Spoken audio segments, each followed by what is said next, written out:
ಅದಕ್ಕಿಂತ ಸ್ವಲ್ಪ ಹಿಂದೆ ಆ ರಸ್ತೆ ಏನವರು ಪಟ್ಟಲ್ಯಾಂಡ್ ಅಲ್ಲಿ ಒಬ್ರು ಬರ್ತದೆ, ಒಬ್ರು ಶಿಕ್ಷಕರಿದ್ರು, ಮತ್ತೊಬ್ರು ಬಂಟ ಸಮುದಾಯದವರು ರಸ್ತೆ ಮೇಲೆ ಮಲಗ್ತಾ ಇದ್ರು. ನಾವು ಪಟ್ಟಲ್ಯಾಂಡ್ ಅಲ್ಲಿ ನಾವು ಜಾಗ ಕೊಡುವುದಿಲ್ಲ. ಆಗಿನ ಚೇರ್ಮನ್ ಚಂದು ಮಡಿವಾಳ್ತಿ ಮತ್ತೆ ಅವರ ಹಿರಿಯರಲ್ಲಿ ಜಾಗ ಕೇಳ್ತಾರೆ, ಒಂದು ರಸ್ತೆಗೆ ಒಂದು ಜಾಗ ಕೊಡಿ ಅಂತೇಳಿ ಹೇಳಿ. ಆವಾಗ ಚಂದು ಮಡಿವಾಳ್ತಿ ಅವರು ಬೇಲೂರಿನ ಏರಿಗೆಗೋಸ್ಕರ ಸಾಧಾರಣ ಒಂದು ಅರ್ಧ ಕಿಲೋಮೀಟರ್ 500 ಮೀಟರ್ ಆಗ್ತದೆ ರಸ್ತೆ ಜಾಗವನ್ನು ಬಿಟ್ಕೊಡ್ತಾರೆ. 1 ರೂಪಾಯಿಯನ್ನು ಅವರು ಸಹ ಆ ಟೈಮಲ್ಲಿ ತಗೊಳ್ಳುವುದಿಲ್ಲ.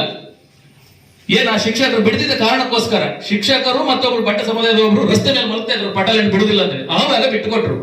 ಆಯ್ತು ಬಿಡಿ. ಅಲ್ಲಿ 15.5 ಸೆಂಟ್ಸ್ ಚಂದು ಮಡಿವಾಳ್ತಿ ಜಾಗ ಉಳಿತದೆ ರಸ್ತೆಗೆ ತಾಗಿ. 2017ನೇ ಇಸ್ವಿಯಲ್ಲಿ ಚಂದು ಮಡಿವಾಳ್ತಿ ಕಟ್ಟಡ, ಒಂದು ಟೈಲರ್ ಅಂಗಡಿ ಇಲ್ಲೇ ಇದ್ದಾರೆ, ರವಿರಾಜ್ ಮಡಿವಾಳ ಅಂತ ಹೇಳಿ, ಗುಂಡು ಅಂತೇವೆ ನಾವು, ಟೈಲರ್ ಅಂಗಡಿಗೋಸ್ಕರ ಒಂದು ಕಟ್ಟಡ ಕಟ್ಟಲಿಕ್ಕೆ ಗ್ರಾಮ ಪಂಚಾಯತ್ಗೆ ಏನ್ ಮಾಡಿದ್ದಾರೆ, ಕನ್ವರ್ಷನ್ ಭೂ ಪರಿವರ್ತನೆ ಮಾಡಿ ನಗರ ಮತ್ತು ಗ್ರಾಮಾಂತರ ಪ್ರಾಧಿಕಾರದಿಂದ ಯೋಜನೆ ತಗೊಂಡು ಭೂ ಪರಿವರ್ತನೆ ಮಾಡಿ ಪಂಚಾಯತಿ ಖರ್ಚಿಗೆ ಕೊಡ್ತಾರೆ, ದಾಖಲೆಗಳ ಪ್ರಕಾರ ಲೈಸೆನ್ಸ್ ಕೊಡ್ತಾರೆ. ಆ ಕಟ್ಟಡ ರಚನೆಗೆ ವಿದ್ಯುತ್ ಸಂಪರ್ಕ ಬೇಕಾಗ್ತದೆ, ತಾತ್ಕಾಲಿಕ ವಿದ್ಯುತ್ ಸಂಪರ್ಕ. ಆ ತಾತ್ಕಾಲಿಕ ವಿದ್ಯುತ್ ಸಂಪರ್ಕವನ್ನು ಅವಾಗ ಕೊಡ್ತಾರೆ. ಕೊಟ್ಟ ನಂತರ ಕಟ್ಟಡ ಪೂರ್ಣ ಆಗ್ತದೆ. ಪುನಃ ಚಂದು ಮಡಿವಾಳ್ತಿ ಅವರು ನಮಗೆ ಕರೆಂಟ್ ಕನೆಕ್ಷನ್ ಕೊಡಿ, ಶಾಶ್ವತ ಕರೆಂಟ್ ಕನೆಕ್ಷನ್ ಕೊಡಿ. ಆವಾಗ ನಮ್ಮ ಮಾಜಿ ಅಧ್ಯಕ್ಷರು ಕರುಣಾಕರ್ ಶೆಟ್ಟರಿಗೆ ಉರಿ ಪ್ರಾರಂಭ ಆಗ್ತದೆ. ಆವಾಗ ಅಧ್ಯಕ್ಷರಾಗಿದ್ರು, ಕೊಡುವುದಿಲ್ಲ. ಉರಿ ಉರಿ ಉರಿ ಉರಿ ಉರಿ ಹೌದು. ಆವಾಗ ಒಂದು ಹಿಂಬರ ಕೊಡ್ತಾರೆ, ರಸ್ತೆ ಮಾರ್ಜಿನ್ ಅಲ್ಲಿ ಇದೆ, ಇದನ್ನ ಕೊಡ್ಲಿಕ್ಕೆ ಬರುವುದಿಲ್ಲ ಅಂತೇಳಿ ಹೇಳಿ. ಆಯ್ತಪ್ಪ, ಚಂದು ಮಡಿವಾಳ್ತಿ ಮಗ ನನ್ನ ಆಫೀಸಿಗೆ ಬಂದ್ರು.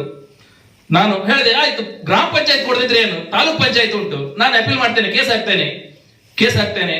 ಅಲ್ಲಿ ಒಂದು ಆರ್ಡರ್ ಮಾಡ್ತಾರೆ, ಶಾಶ್ವತ ವಿದ್ಯುತ್ ಸಂಪರ್ಕವನ್ನ ಚಂದು ಮಡಿವಾಳ್ತಿ ಅವರಿಗೆ ಕೊಡಿ ಅಂತೇಳಿ ಹೇಳಿ ಕೊಡ್ತಾರೆ. ಆದ್ರೆ ಇವ್ರಿಗೆ ಮತ್ತೆ ಉರಿ ಇವನ್ನ ಹೇಗಾದ್ರೂ ಮಾಡಿ ಮಲ್ಸ್ಬೇಕು, ದೌರ್ಜನ್ಯ. ಏನ್ ಮಾಡಿದ್ರು, ಪುನಃ ಹೈಕೋರ್ಟಿಗೆ ಹೋದ್ರಿ ಇವ್ರು. ಯಾರು? ಗ್ರಾಮ ಪಂಚಾಯತ್ನವರು. ಎಲ್ಲಿಂದ ಹಣ, ಎಲ್ಲಿಂದು? ಹೈಕೋರ್ಟ್ ಅಲ್ಲಿ ವಕೀಲರಿಗೆ ಹಣ, ಗ್ರಾಮ ಪಂಚಾಯತ್ ಖಾತೆಯಿಂದ 25,000 ಡ್ರಾ ಮಾಡಿ ಬೆಂಗಳೂರು ವಕೀಲರಿಗೆ ಕಳಿಸ್ತಾರೆ. ಇದು ದ್ವೇಷ ರಾಜಕಾರಣದ ಭಾಗ 2. ಒಬ್ಬ ಬಡ ಚಂದು ಮಡಿವಾಳ್ತಿಯ ಕಟ್ಟಡವನ್ನ ಡೆಮಾಲಿಷ್ ಮಾಡಿ ಅಂತೇಳಿ ಹೇಳಿ ಇಲ್ಲೇ ಉಂಟು, ಹೈಕೋರ್ಟಿಗೆ ಹೋಗಿದ್ ಕಾಪಿ. ಹೈಕೋರ್ಟ್ ನಲ್ಲಿ ಕೂಡ ಪಾಪ ಚಂದು ಮಡಿವಾಳ್ತಿ ಅವರ ಮಗ ವಕಾಲತ್ ಹಾಕಿ ಚಂದು ಮಡಿವಾಳ್ತಿ ಪರವಾಗಿ ಆದೇಶ ಆಗ್ತದೆ. ಆದೇಶ ಏನ್ ಬರ್ತದೆ, ಸರ್ವೆ ಮಾಡಿ. ನಾನು ಹೇಳ್ತಲ್ಲ, ಅವಾಗ ಬಿಟ್ಕೊಟ್ಟಿದ್ರು, ಭೂಮಾಪಕನ ಇಲಾಖೆಯಿಂದ ಸರ್ವೆ ಆಗ್ತದೆ. ಸರ್ವೆ ಪ್ರಕಾರ ಚಂದು ಮಡಿವಾಳ್ತಿ ಜಾಗ 3.5 ಸೆಂಟ್ಸ್, 15 ಎದುರುಗಡೆ 3.5 ಸೆಂಟ್ಸ್ ಬರ್ತದೆ. ಅವಾಗ ಪಿಡಿಒ ಕೊಡ್ಲೇಬೇಕಾಗ್ತದೆ. ಜಯಂತಿದ್ರು ಅಲ್ಲಿ ಕೊಡ್ತಾರೆ, ಯಾವ್ದ ನಿರ್ಣಯ ಮಾಡ್ತಾರೆ, ಭೂಮಿಯ ಹಕ್ಕು, ರಸ್ತೆಯ ಭೂಮಿಯ ಹಕ್ಕು ಚಂದು ಮಡಿವಾಳ್ತಿಗೆ ಕೊಡ್ತಾರೆ. ಅಲ್ಲಿಗೆ ಮುಗುದಿಲ್ಲ, ಉರಿ. ಪುನಃ ಇದೇ ಕರುಣಾಕರ್ ಶೆಟ್ಟಿ ಉರಿ ಪ್ರಾರಂಭ ಆಗ್ತದೆ. ಮತ್ತೆ ಹೈಕೋರ್ಟಿಗೆ ಹೋಗುವಾಗ ಏನ್ ಮಾಡಿದ್ರು, ಅಲ್ಲಿ ಒಂದು ಪ್ರೊಸೀಜರ್ ಇರ್ತದೆ. ತಾಲೂಕ್ ಪಂಚಾಯತ್ ನಲ್ಲಿ ಆದೇಶ ಪ್ರಕಾರ ಈಗಾಗಲೇ ನೀಡಿದ್ದೇವೆ ಅಂತ ಹೇಳಿ. ಏನ್ ನೀಡಿದ್ದು, ಟೆಂಪ್ರರಿ ಕೊಟ್ಟಿದ್ರಲ್ಲ, ಅದನ್ನೇ ಕೊಟ್ಟು ಹೈಕೋರ್ಟ್ ಅಲ್ಲಿ ಅಪೀಲ್ ಮಾಡ್ತಾರೆ. ಹೋಗ್ಬಿಡಿ, ಆ ಕೇಸ್ ನಮ್ಮ ಪರವಾಗಿ ಆಗ್ತದೆ.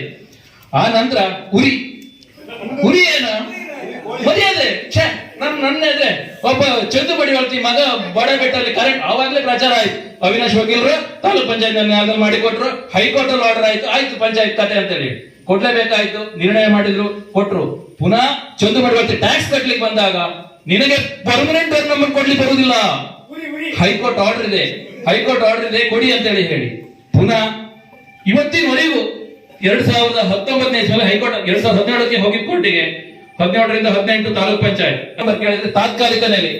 ಹೈಕೋರ್ಟ್ ಆದೇಶಕ್ಕೆ ಈ ಗ್ರಾಮ ಪಂಚಾಯತ್ ನಲ್ಲಿ ಬೆಲೆ ಇಲ್ಲ. ಇದ್ರ ಬಗ್ಗೆ ಏನು ಈಗ ಬಂದಿದ್ದಾರೆ, ಅವರು ಸಹ ಅರ್ಜಿ ಕೊಟ್ಟಿದ್ದಾರೆ. ನಾನು ತಾತ್ಕಾಲಿಕ ನೆಲೆಯಲ್ಲಿ ನನಗೆ ಟ್ಯಾಕ್ಸ್ ರಿಸಿಪ್ಟ್ ಕೊಡ್ತೀರಿ, ಡೋರ್ ನಂಬರ್ ಕೊಟ್ಟಿದ್ದೀರಿ, ಕರ್ನಾಟಕ ಉಚ್ಚ ನ್ಯಾಯಾಲಯದ ಆದೇಶ ಇದೆ, ಅದ್ರ ಪ್ರಕಾರ ನಾನು ಶಾಶ್ವತವಾಗಿ ಕೊಡಿ ಅಂತ ಹೇಳಿ ಕೊಡುವುದಿಲ್ಲ. ಅದಕ್ಕೊಂದು ನಿರ್ಣಯ ಆಗ್ಬೇಕು. ಮತ್ತೆ ಅದರ ಮುಂದುವರಿದ ಭಾಗವಾಗಿ ನಮ್ಮ ಗ್ರಾಮ ಪಂಚಾಯತ್ ಅಧ್ಯಕ್ಷರಿದ್ದಾರೆ, ಹೆಸರಿನ ವಿರುದ್ಧ ಜಯಶೀಲ್ ಶೆಟ್ಟಿ ಏನ್ ಮಾಡಿದ್ದಾರೆ, ಕೊಡಿ. 4ನೇ ವಾರ್ಡ್ ಅಧ್ಯಕ್ಷರ ನೋಡಿ, 4ನೇ ವಾರ್ಡ್ ಕಾಂಪ್ಲೆಕ್ಸ್ ಹೌದಾ? ಇದು ಚಂದು ಮಡಿವಾಳ್ತಿ ಏನ್ ಮಾಡಿದ್ರು, 12 ಮೀಟರ್ ಬಿಟ್ಟು ಕಟ್ಟಡ ಕಟ್ಟಿದ್ರು. 12 ಮೀಟರ್ ಬಿಟ್ಟು ಇವರು 3 ಮೀಟರ್ ಇಲ್ಲ, 3 ಫೀಟ್ ಇಲ್ಲ, ರೋಡಿ ತಾಗಿ ಒಬ್ಬರಿಗೆ ಪಾರ್ಕಿಂಗ್ ಕೊಡ್ಲಿಕ್ಕೆ ಬರುವುದಿಲ್ಲ ಅಂತ ಸ್ಥಳದಲ್ಲಿ ಕಟ್ಟಿದ್ದಾರೆ. ನೋಡುವ, RTC ತೆಗೆದು ನೋಡಿದೆ ನಾನು. ಈ ವಾಣಿಜ್ಯ ಕಟ್ಟಡಕ್ಕೆ ಒಂದು ಭೂ ಪರಿವರ್ತನೆ ಆಗ್ಲಿಲ್ಲ. ಆಗಿತ್ತಾ? 5.5 ಸೆಂಟ್ಸ್ ಇದೆ, ತೆಗೆದಿದ್ದೆ ನಾನು, ಅದಕ್ಕೆ ಸಂಬಂಧಪಟ್ಟ ದಾಖಲೆ ಎಲ್ಲ ಉಂಟು. ಕನ್ವರ್ಷನ್ ಆಗ್ಲಿಲ್ಲ. ಹ್ಯಾಕ್ ಕೊಟ್ರಿ? ಈ ಕಟ್ಟಡಕ್ಕೆ ಏನ್ ಮಾಡ್ಬೇಕು?